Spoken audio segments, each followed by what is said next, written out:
4 minutes. Gentleman from Michigan is recognized for 4 minutes. Mr. Speaker, last week the President came to this House for a joint session of Congress to discuss how we as a nation will reform health care. And the debate over health care has made clear that the American people are actually paying attention to what is happening here.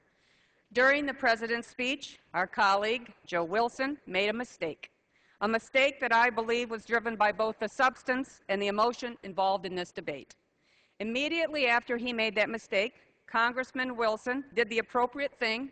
He immediately apologized to the President, and President Obama very graciously accepted his apology. Mr. Speaker, recently President Obama made a mistake when referring to actions of the Cambridge police while acknowledging that he did not have all the facts. And in the national uproar that ensued, he called it a teachable moment. And I thought that was a very human response to an incident that was blown totally out of proportion, in my opinion.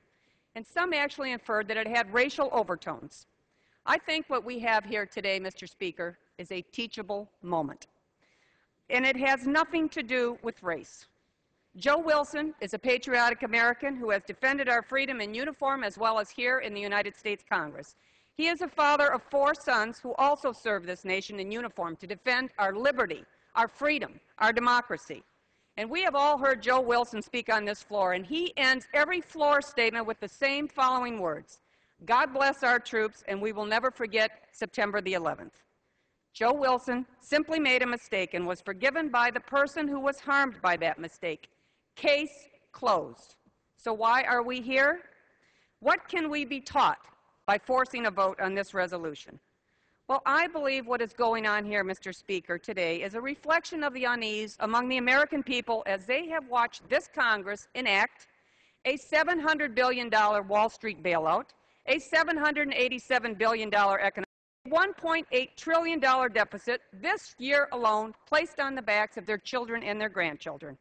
They have been watching as Congress works on health care legislation that would fundamentally alter one of the most personal factors in their lives, and that is how to care for themselves and their families. During the August recess, we saw the frustrations of the American people when they came out in large numbers to exercise their rights guaranteed under the First Amendment: the right to free speech, the right to peaceably assemble, and the right to redress their grievances before government. And how were they treated when they did this?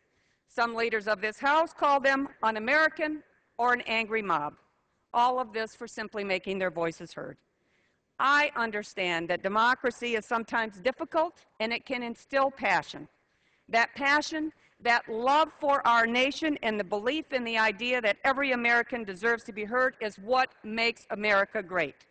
And we who are honored to serve here have a duty to listen. The acrimony that has developed here is what needs to be stopped. We need to stop, and we need to listen to one another.